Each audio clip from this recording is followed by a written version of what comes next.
This dude was an absolute warrior at South Carolina's O-line, D-line camp.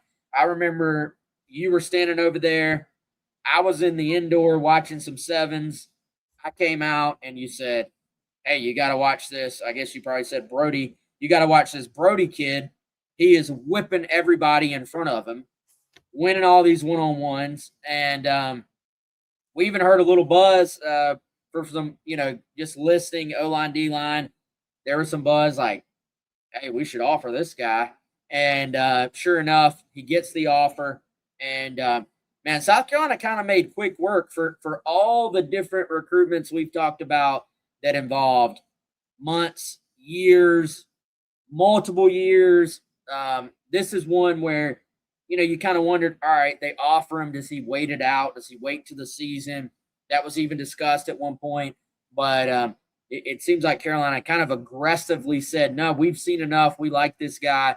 Let's not only offer him, but let's go ahead and push and try to get him added to this commit list. And Chris, I'm curious because you got more of a look at him than I did. What were the maybe qualities you saw seeing him up close at that O-line, D-line camp, which, by the way, I can't remember which day it was, but chances are it was one of those days where it was also about 98.8 degrees out there, but he was still just competing his tail off. No doubt about that. It was definitely hot. We talked a lot about traits. And so when you look at Jayden, he's not 6'5", 245. This is a guy that has more of kind of that Brian Thomas Jr. build. I've told this story all the time. Brian Thomas Jr. got his offer from Carolina, and I didn't even realize this until he told me years later. He was 195 pounds, at that time. And we saw he developed into a legitimate SEC football player, pass rusher. What Jayden has is what he lacks for in that, prototypical size. He's just a good football player, and he has, I think, natural pass rush ability.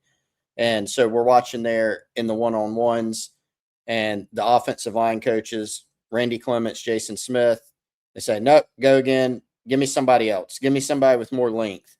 Give me this, give me that. And Jayden just beat all of them. I think he won 4 or 5 reps in a row.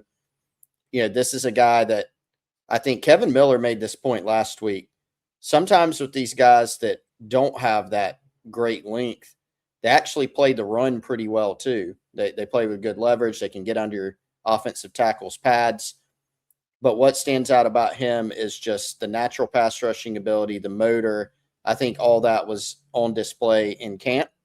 And Carolina doesn't want to be done at the edge position in this class, but this was a guy that they signed off on and really liked, or actually loved, I would say, his camp performance. Yeah, and I think in a perfect world, man, you can maybe pair him up with one of these guys they're going to keep recruiting. I continue to circle Fred Ards there as maybe being a combination of being someone they like really, really want, and also one where we hear just enough, right, of that he could be open to that. And I think when you talk about potentially teaming those guys up, Jayden with Fred Ards, and then of course you're always gonna maybe hit the portal at that spot too. Long term, you're talking about obviously Julian Walker. By the time these two guys get on campus, will be a second-year player who, in theory, will have played a decent amount this year. Anthony Addison having another year under his belt, but Chris, the post Dylan Stewart at South Carolina era is not that far ahead. It's after this season, so I think important to start to fill that position group out with some different guys who you think can help you. And Carolina, this was kind of a do your due diligence type commitment. Got him on campus, worked him really hard, and he responded, and they got him committed, as we said. So good, 3-star guy. I think that's probably fair, to be honest, in terms of, like you said, the measurables and the qualities he brings, but a good commitment for South Carolina nonetheless. And capped off some 4th of July fireworks in that 4-for-4 stretch that South Carolina had, getting him committed to the Gamecocks. And